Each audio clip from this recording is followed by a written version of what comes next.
Bonjour à tous, il est temps de suivre l'actualité internationale de ce 7 novembre 2025 sur Camp TV. Bienvenue à tous.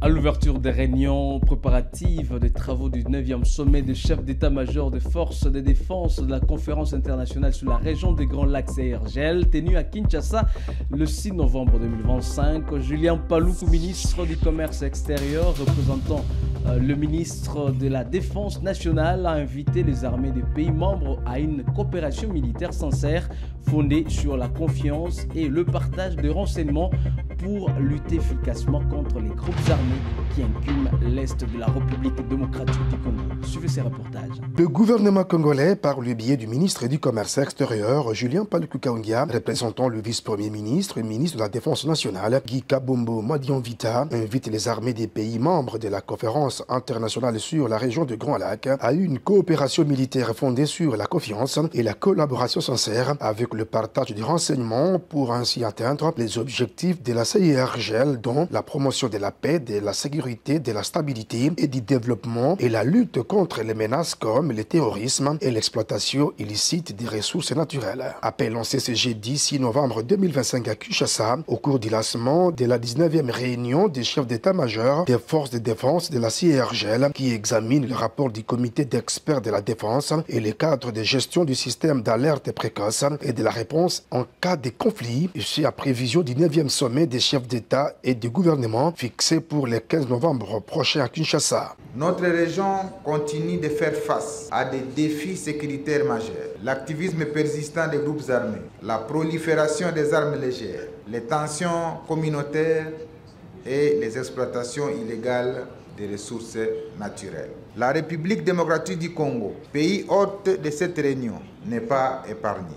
Elle fait face à une agression armée menée par les supplétifs du mouvement M23/AFC, soutenu par le Rwanda, pourtant étant membre de notre organisation. Condamnant également l'agression rwandaise, le chef d'état-major général des FARDC, le lieutenant général Gilles Banzamouilamboué, a appelé à une conjugaison des efforts des armées des pays membres de la CIRGL dans la lutte contre les groupes armés qui écument la partie est de la RDC, dont l'AFC AM23, les terroristes ADF et la Codeco, mais aussi dans la stabilisation du Soudan. Le secrétaire exécutif de la CIRGL, l'ambassadeur Joao Samuel Chaolo et le chef d'état-major général des forces armées angolaises, le général de l'armée de l'air, Carlos José dos Santos, ont insisté sur le respect du pacte de la CIRGL en condamnant l'agression rwandaise. Signalons que le ministre de l'intégration régionale, Floribert Anzoulouni, a pris part à cette réunion qui sera sanctionnée par l'adoption des rapports qui sera soumis au chef d'État et le gouvernement congolais par le biais du ministre du Commerce extérieur, Julien Paluku, représentant le vice-premier ministre et ministre de la Défense nationale, Guy Kabombo Madian-Vita, invite les armées des pays membres de la conférence internationale sur la région de Grands Lacs à une coopération militaire fondée sur la confiance et la collaboration sincère avec le partage des renseignements pour ainsi atteindre les objectifs de la CIRGL, dont la promotion de la paix, de la sécurité, de la stabilité et du développement et la lutte contre les menaces comme le terrorisme et l'exploitation illicite des ressources naturelles. Appel lancé ce jeudi 6 novembre 2025 à Kinshasa au cours du lancement de la 19e réunion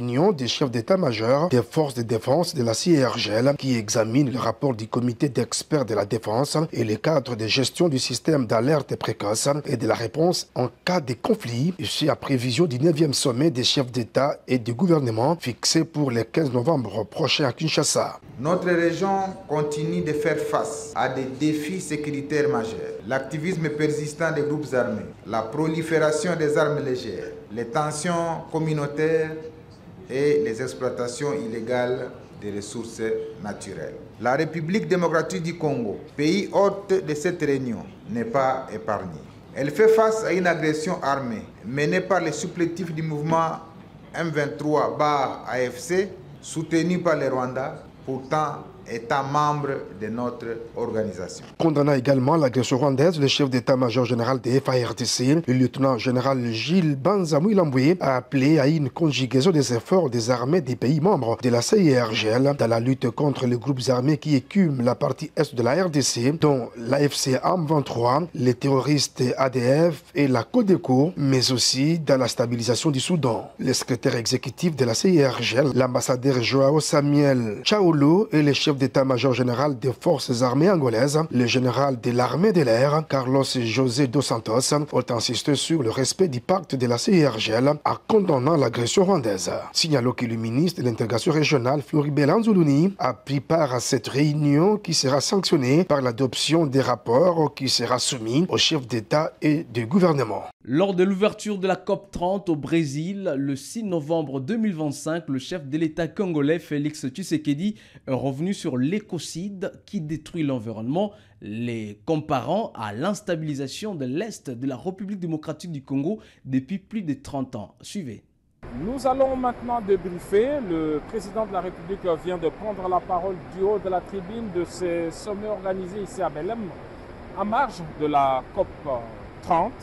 Les chefs d'État, vous l'avez suivi, Félix Kabala, 5 minutes de discours, mais 5 minutes d'un discours consistant avec de prises de position et des informations très claires. Le président de la République a d'abord dit que l'avenir du monde dépend